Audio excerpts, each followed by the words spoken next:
साफी इमरान रियाज को लापता हुए 72 घंटों से ज्यादा का वक्त गुजर चुका है, मगर अदालत ने 48 घंटों का और वक्त पुलिस को दे दिया गया है। अदालत की तरफ से यह कहा गया है कि 48 घंटों से जमीन खोदें या आसमान से उतारे, इमरान रियाज को अदालत के सामने पेश किया जाए। जब ये हालात पेश आ चुके हैं कि पाकिस्तान में सबसे ज्यादा सोशल मीडिया पर रेटिंग लेने वाला सहाफी लापता हो गया है और उसके ऊपर ना तो कोई FIR है, ना ही वो किसी अदालत में पेश किया जा रहा है, बल्कि जेल से एक रियासती इंस्टीट्यूट के अंदर से वहां से नामालूम लोग उसे निकाल कर ले गए हैं। इस असना में यह समझा जाता था कि इमरान रियाज के साथ आले दुआले फिरने वाले, उसके साथ चिमटे रहने वाले, वो तमाम उनके दोस्त आवाज उठाएंगे, वो सामने आएंगे, वो प्रोटेस्ट करेंगे, वो अपनी कोशिश करेंगे, वो दीवार बन के खड़े होंगे, मगर बदकिस्मती से वो तमाम लोग गायब हो गए हैं और बचे हैं तो कुछ इक्का दुक्का। इसी असला में इमरान रियाज के सबसे बड़े नाकद, सबसे ज्यादा मुखालफत करने वाले, उनकी वीडियोस पुरानी और नई वीडियोस को जोड़कर सामने पेश करने वाले और ये बताने वाले कि इमरान रियाज आपके बयानात में कुछ दम नहीं, आप कहीं से लाइन लेते हैं या आप किसी की साइड लेते हैं, इकराल हसन सामने आए। इकराल हसन के हवाले से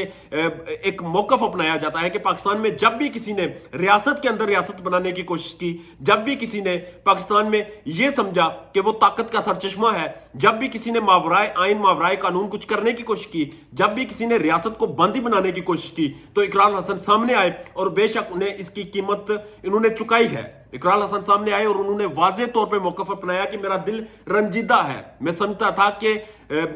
अबसार आलम और मतीउल्लाह जान, असद तूर, हामिद मीर, ये लोग आवाज उठाएंगे। ये आवाज इमरान रियाज के लिए नहीं उठाएंगे, ये आवाज इसलिए उठाएंगे क्योंकि उन्होंने ये चीजें फेस की थी, उन्होंने इसी तरह से मारें खाई थी, इसी तरह से वो अगवा हुए थे और इस सारे चक्कर से वो गुजर कर आए हैं। वो अपने हालात की वजह से सामने आएंगे और आवाज उठाएंगे, मगर बदकिस्मती से वो बोले नहीं। वो इसलिए नहीं बोले क्योंकि उन्होंने कंप्रोमाइज कर लिया, वो इसलिए नहीं बोले क्योंकि उन्हें लगता है कि वो जिस चक्कर से गुजर गए हैं वो वक्त उन पर दोबारा नहीं आएगा। वो इसलिए नहीं बोले क्योंकि उन्हें लगता है कि इमरान रियाज के साथ उनका नजरियाती इख्तलाफ था, तो जो कुछ उसके साथ हो रहा है वो जायज हो रहा है। मगर इकराल हसन ने वाज़ेह किया है, वो सरेआम की वजह से शोहरत तो पा गए थे, उन्होंने वाज़ेह किया है कि वो इमरान रियाज की रिहाई तक जदोजहद करेंगे, वो इसके लिए कोशिश करेंगे। तो आप याद रखें कि इकराल हसन से आप बेशुमार इख्तलाफ रख लें, बेशुमार आप उसके बारे में जो ओपिनियन बना लें, राय कायम कर लें, मगर एक बात आप ज़हन नशीन कर लें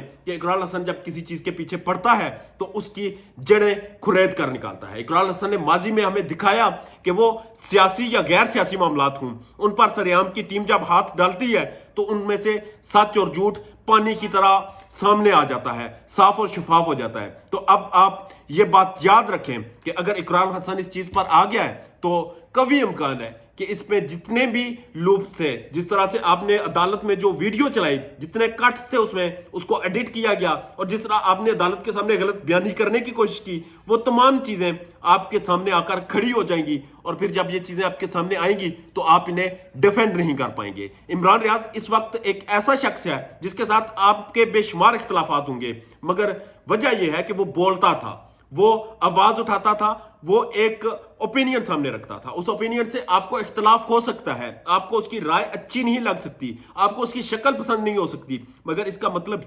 ये हरगिज नहीं कि आप उसे उठा लें, आप उसे गायब कर दें, आप उसे मार दें, आप उसको